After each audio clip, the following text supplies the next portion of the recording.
भारत आराम से बैठने वाला नहीं है। 7-0 वाली जो शिकस्त है वो बहुत ही बुरी शिकस्त थी। तो आप मुझे ये बताएं कि भारत पाकिस्तानी एयरफोर्स का मुकाबला कर सकता है या नहीं कर सकता, और अगर नहीं कर सकता तो भारत को कितने अरसे का वक्त दरकार होगा कि वो पाकिस्तान के मुकाबले में आ सके या पाकिस्तानी एयरफोर्स को टफ टाइम दे सके। मुनीज़े देखिए, अगर आप पेपर्स पर देखें और इन जहाज़ों की स्ट्रेंथ देखें तो इस वक्त जो इंडिया के पास जहाज़ हैं, दुनिया के टॉप 10 एयरक्राफ्ट में से टॉप 4 जिसको कहेंगे, टॉप 4 जहाज़ वो इनके पास हैं। बहुत काबिल जहाज़ हैं इनके, राफेल भी, मिग-29 भी, SU-30 भी और मिराज 2000 भी, ये बड़े अच्छे जहाज़ हैं। आता मसला किधर है? राफेल के अलावा जो बाकी जहाज़ हैं थोड़े पुराने लगे, तो बिल्कुल नए जहाज़ हैं जिनके पास 36 राफेल हैं, जिसमें से अब हम कहते हैं कि 4 नहीं है और वो हमने कंफर्म कर लिया, एक बात। लेकिन इसके बावजूद वो बड़ी पोटेंट एयरफोर्स है, बड़ी प्रोफेशनल एयरफोर्स है। प्रॉब्लम जिधर आया है, उन्होंने बहुत ज़्यादा वेपन सिर्फ एक्विजिशन की है, इंटीग्रेशन नहीं की है। ये मैं मई के महीने से अर्ज़ करता चला हूँ कि उनके अगर काबिलियत वाइज इंडिविजुअली जहाज़ों की थे तो बहुत काबिल है।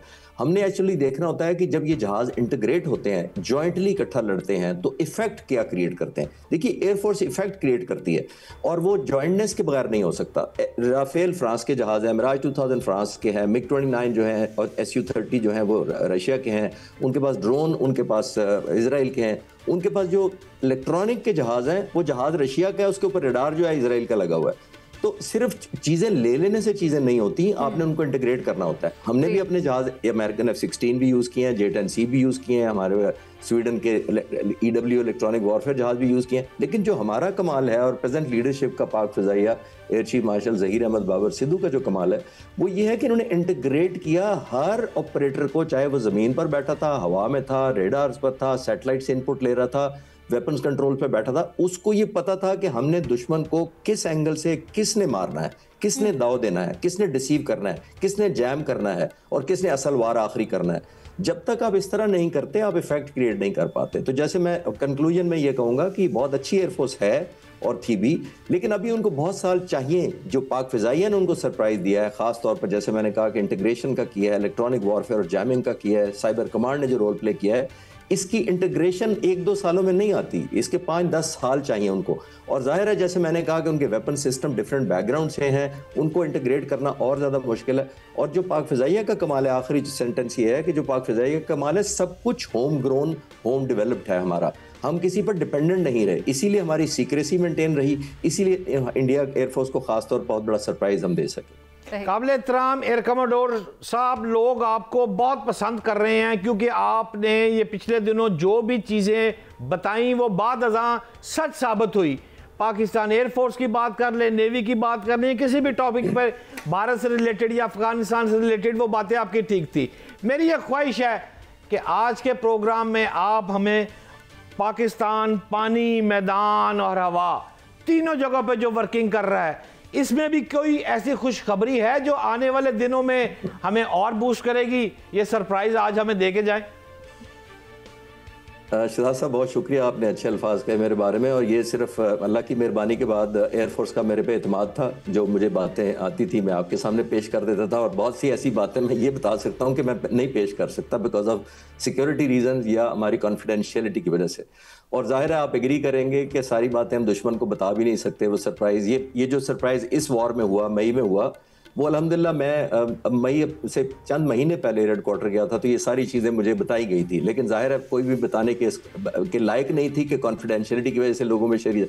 अभी हमारी पिछले 4 सालों में अल्हम्दुलिल्लाह पाक फ़िज़ाइया ने कोई 19 नई इंडक्शन किए हैं, जिसमें J-10C था, हमारा HQ-9 भी सरफेस टू एयर मिसाइल था, हमारी साइबर कमांड थी, हमारा national aerospace science and technology park NASTP था, और बहुत सारी हैं। अभी भी पाक फ़िज़ाइया का मैं ये कंफर्म कर सकता हूँ कि वो नए वेंचर्स की तरफ जा रहे हैं, नई डेवलपमेंट की तरफ जा रहे हैं, नई इंटीग्रेशन की तरफ जा रहे हैं, क्योंकि पुराना जब दुश्मन को पता चल जाता है हमने क्या स्ट्रेटजी किया तो उसकी वो तैयारी कर लेता है। तो आप जिसको कहते हैं ना, इत्मीनान रखें। अल्हम्दुलिल्लाह बहुत सारे सरप्राइजेज हैं जो आपके चैनल के तवज्जुह से मैं नहीं चाहता कहीं और पहुंच जाए, तो वो आप उसका ज़रूर इंतज़ार करें। लेकिन दुआ करें कि अल्लाह ताला यही हमारा इमेज पाक फ़िज़ाइया का, हमारे मुल्क का, जो लोगों का एतमाद है और आप जैसे लोग जो इतनी पैटर्नेज देते हैं और दुआ को रहते हैं, वो पूरा करें। आने वाले वक्तों में बहुत सारे सरप्राइज जो ही मुझे पता लगेंगे और बताया जाएगा इस काबिल है शेयर करें, मैं आपसे ज़रूर शेयर करूँगा। सर एक और सवाल बहरी एतबार से भी पूछना चाहती हूँ कि पाकिस्तान ने भी एक मनशियात का एक बड़ा लोडेड जहाज़ था जिसे पकड़ लिया है, और उससे पहले ईरान के हवाले से भी ऐसी खबर आ रही थी कि ईरान ने भी कोई असलहे से बड़ा हुआ जहाज़ पकड़ लिया था, और ये जो निकल रहे थे वो भारत की तरफ से निकल रहे थे, ना जाने किस तरफ जा रहे थे। तो अब क्या भारत अपनी बहरी सकत भी खो रहा है? देखिए, भारत बहरी सकत तो आपने नोट किया मई में इस्तेमाल ही नहीं हुई। मुझे बड़ा ये हैरानगी भी हुई, थोड़ा सा मैंने हंसा भी। प्राइम मिनिस्टर मोदी जब उनके जहाज़ पर जाकर अभी उन्होंने कहा था कि हमारी जो बहरिया असल कमाल उसका था, हमारा विक्रांत था, उसका जवाब ही नहीं था। तो मैं हैरान हो गया, विक्रांत कहाँ था? आप अगर कोई सैटेलाइट पिक्चर को दिखा सके विक्रांत की कि पूरी जंग में कहाँ था। उन्होंने अपनी पोर्ट से लंगर अंदाज था और थोड़ी सी कोशिश की थी बाहर निकलने की, और 2 वजह से फिर वापस मोड़ लिया गया था, और अपने समुद्री हदूद के अंदर ही वापस मोड़ लिया गया था। उसको ओपन सीज में आकर या पाकिस्तान की समुद्री हदूद के करीब आने की भी जरूरत नहीं हुई थी, और उसकी 2 वजह थी। एक वजह यह थी कि पाकिस्तान नेवी माशाल्लाह बहुत काबिल है, इसके पास प्लान बहुत तैयार हैं, लेकिन मुझे एयरफोर्स के प्लान्स का कंफर्म है कि पाक फिजाइया ने एक डेडिकेटेड शूटिंग या डिस्ट्रक्शन फ्लीट तैयार किया हुआ था, जिसके स्क्वाड्रन को ये हुक्म था कि जब भी विक्रांत निकलेगा हम उसको टारगेट करेंगे। अगर हमें कहीं हमारे समुद्रों में हमारी नेवी को, हमारी सरफेस कोस्टल एरियाज को या कहीं तरफ से भी डिफेंड अगर वो स्ट्राइक करने की या थ्रेट करने की भी कोशिश करेगा तो हम उसको न्यूट्रलाइज करेंगे अल्लाह के हुक्म से। तो वो मैसेज पहुंचा दिया गया था उनको, और उनको पता था कि अगर ये निकला तो ये उनके लिए नेशनल एम्बेरसमेंट होती है। देखिए, एक फाइटर जहाज का गिर जाना कोई बात नहीं, आप कह सकते हैं टेक्निकल हो गया, जहाज का इंजन खराब हो गया, ये हो गया। जब आप बहरी जहाज पर हमला करते हैं तो वो छुप नहीं सकता, और वो जब समंदर की तह में जाके बैठ जाएगा तो पूरी दुनिया ढूंढेगी कि विक्रांत किधर गया। तो ये बहुत बड़ी एम्बैरेसमेंट थी हिंदुस्तान के लिए, इसीलिए उनको निकालने की हिम्मत नहीं हुई। कहने की हद तक वो जो भी कह सकते हैं जाहिर है, लेकिन नेवी उनकी मैं समझ रहा था बहुत स्ट्रांग है, निकलेगी, लेकिन वो पूरी जंग आपने देखा कि उन समुद्रों की तरफ आने की हिम्मत नहीं हुई। काबिल एहतराम, मेरा आपसे आज का आखिरी सवाल है, जब पहलगाम वाकया हुआ तो ट्रंप खामोश रहा, 07 जंग बंदी करवा दी, अब वो कहता है 180 डिग्री की तब्दीली मारी, और भारत मोदी को कहता है कि जंग नहीं करनी पाकिस्तान के साथ। ये क्या अल्फाज है, जरा आसान ज़बान में तशरीह करेंगे? देखिए शाह साहब, मनीजे, हमें याद होगा कि अमेरिकन प्रेसिडेंट ने जो ही हमारा कॉन्फ्लिक्ट शुरू हुआ था पहलगाम का, तो अमेरिकन प्रेसिडेंट ने कहा था कि ये, मुझे अभी अच्छी तरह याद है, उन्होंने कहा था कि हज़ारों साल से लड़ते आ रहे हैं और ये लड़ते रहेंगे और ठीक हो जाएंगे। अमेरिकन वाइस प्रेसिडेंट ने भी ऐसा ही बयान दिया था कि हम इसमें नहीं पड़ेंगे, न्यूट्रल रहेंगे। लेकिन जब हमने 7-0 किया तो देखिए दुनिया ने रियलाइज़ किया, जो शहजाद साहब आपने किया, मैं फोकस कर देता हूँ सवाल के। देखिए, हमने जो जहाज़ मारे 6 और 7 के दरमियानी रात, वो तकरीबन 160-65 किलोमीटर से लेकर 198 किलोमीटर के दरमियान शूट किए। इससे पहले अमेरिकन एक F-16C का रिकॉर्ड था गल्फ वॉर में MiG-25 को गिराने का। गल्फ वॉर में वो भी उस एयरफोर्स को जो ना होने के बराबर थी, इराकी एयरफोर्स बिल्कुल समझे किसी अकाउंट में नहीं आती थी, उसको मारा था उसने 140 किलोमीटर दूर से। तो ये एक समझे ग्लोबल या वर्ल्ड रिकॉर्ड था कि 140 किलोमीटर पर एक बियॉन्ड विजुअल रेंज मिसाइल मारा है F-15 ने।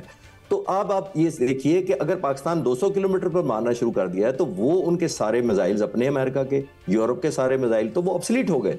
तो उन्होंने सोचा कि हम एक्सपोज हो जाएंगे, हमारी मिलिट्री की जो हार्डवेयर की मार्केट है वो बैठ जाएगी। एक एयरफोर्स इस हद तक डोमिनेट कर गई है कि उसने एयर सुप्रीमेसी डेवलप कर लिया कि इंडियन एयरफोर्स 10 दिन के लिए ग्राउंड हो गई। 8 तारीख से लेकर एक सिर्फ राफेल मैं कंफर्म कर सकता हूँ 10 तारीख को उड़ा है अपने बेस से, और वहां से उड़ने के बाद हमारी तरफ नहीं आया, वो उसने एक वेपन फायर करना था, उसने अपने ही बेस पर चक्कर पीछे जाकर लगाया और वहां से एक मिसाइल फायर किया और वापस लैंड कर गया। उसको ये हिम्मत नहीं थी हमारे वेस्टर्न बॉर्डर पर आने की। तो मैं ये कह रहा हूं कि हमने ये अर्न की पोजीशन। और आखिरी जुमला, अक्सर मैं लोगों को कहता हूं कि ये प्रेसिडेंट ट्रंप ने बंद नहीं कराई थी, हमने, इसी कौम ने और इसी पाक फिजाइया ने इस हद तक एक प्यूनिटिव स्ट्राइक की थी या प्रोहिबिटिव की थी कि उनको जंग बंद करानी पड़ी।